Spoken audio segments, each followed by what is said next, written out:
પ્રચાર દરમિયાન જનતાના વિરોધથી નેતાઓએ શીખ લીધી છે।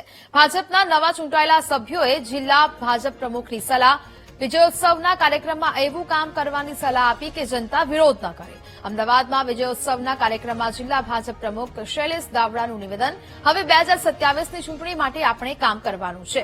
પ્રચારમાં જઈએ તો જનતા એમ ન કહે કે તમારા સભ્યો કામ નથી કરતા। પ્રચારમાં જઈએ તો જનતા વિરોધ ન કરે તેવું કામ કરવાનું છે।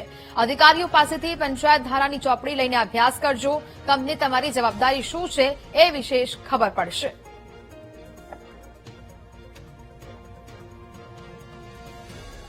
ભૂપેન્દ્રભાઈ અને હર્ષભાઈના નેતૃત્વવાળી સરકાર જ્યારે ગુજરાત સરકાર કામ કરી રહી છે અને કેન્દ્ર અને રાજ્યનું આપણું જગદીશભાઈ પંચાલનું જે નેતૃત્વ આપણને જે માર્ગદર્શન આપેલું છે એના આધારે હું તમે જે અત્યારે જે વિજયના ફળ ચાકી રહ્યા છે એટલે ચૂંટાયેલા મિત્રોનો આપણી પણ ફરજ થાય છે કે જે એ વિકાસના કામો જે છે વિકાસની દોર આગામી 27ની અંદર જયારે ફરીથી આપણે ચૂંટણીના મેદાનમાં જવાનું થાય ત્યારે પ્રજાનો કોઈ પણ એવો કારણ કે એમના વિકાસના કામે જયારે આપણે જો ફળ ચાખતા હોય તો આપણો કોઈ પણ વ્યવહાર પણ ક્યાં એવું ન થાય કે આગામી 27માં તમારો તાલુકા સદસ્ય, તમારો જિલ્લા સદસ્ય કે નગરપાલિકાના મિત્રો કામ નતા કરતા અથવા તો એના કારણે થઈને આજે કોઈ ધારાસભાની ટિકિટ માટે જયારે લડવા જવાના ભારતીય જનતા પાર્ટી જાય ત્યારે ન થાય એવી પણ આપ સર્વેને વિનંતી કરું છું।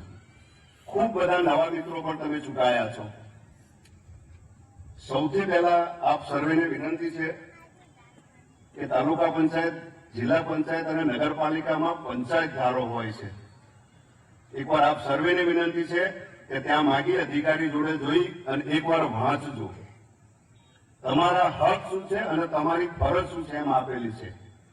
મારી આપને વિનંતી છે કે જો બજારમાંથી મળતું હોય તો એ પુસ્તક વસાવી આપ પોતાની જોડે લો અને એનો અભ્યાસ કરી અને આગામી 5 વર્ષ તમારે શું કામ કરવું જોઈએ, તમારી ફરજો પણ તમને ખ્યાલ આવે અને તમારો હક શું પણ એ પણ ખ્યાલ આવે।